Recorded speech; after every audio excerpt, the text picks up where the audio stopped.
મહાત્મા ગાંધીની 78મી પુણ્યતિથિએ રાજઘાટ ખાતે રાષ્ટ્રપતિ અને ઉપરાષ્ટ્રપતિએ અર્પી ભાવભીની શ્રદ્ધાંજલિ।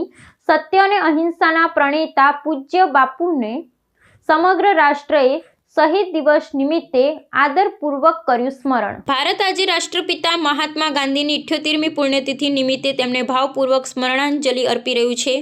આ પ્રસંગે નવી દિલ્હીમાં યમુના કિનારે આવેલા ગાંધીજીના સમાધિ સ્થળ રાજઘાટ ખાતે સર્વધર્મ પ્રાર્થના સભાનું આયોજન કરવામાં આવ્યું હતું। વહેલી સવારથી જ દેશના સર્વોચ્ચ નેતાઓએ રાષ્ટ્રપિતાની પ્રતિમા સમક્ષ શીશ નમાવી દેશની આઝાદી અને અહિંસાના માર્ગ માટે તેમના અમૂલ્ય બલિદાનને યાદ કર્યું હતું।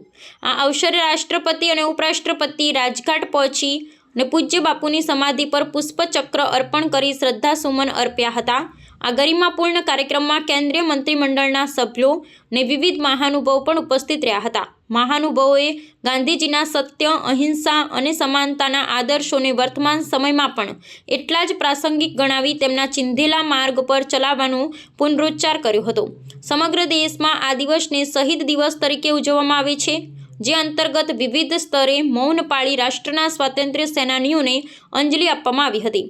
શાળાઓ, મહાવિદ્યાલયો અને સરકારી કચેરીઓમાં ગાંધીજીના જીવનના મૂલ્યો વિશે વ્યાખ્યાનો અને રચનાત્મક કાર્યક્રમનું આયોજન કરવામાં આવ્યું છે। બાપુના વિચારો માત્ર ભારત પૂરતા મર્યાદિત ન રહેતા સમગ્ર વિશ્વને શાંતિ અને માનવતાનો સંદેશ આપી રહ્યા છે, જે આજના વૈશ્વિક પરિપ્રેક્ષ્યમાં અત્યંત મહત્વપૂર્ણ છે।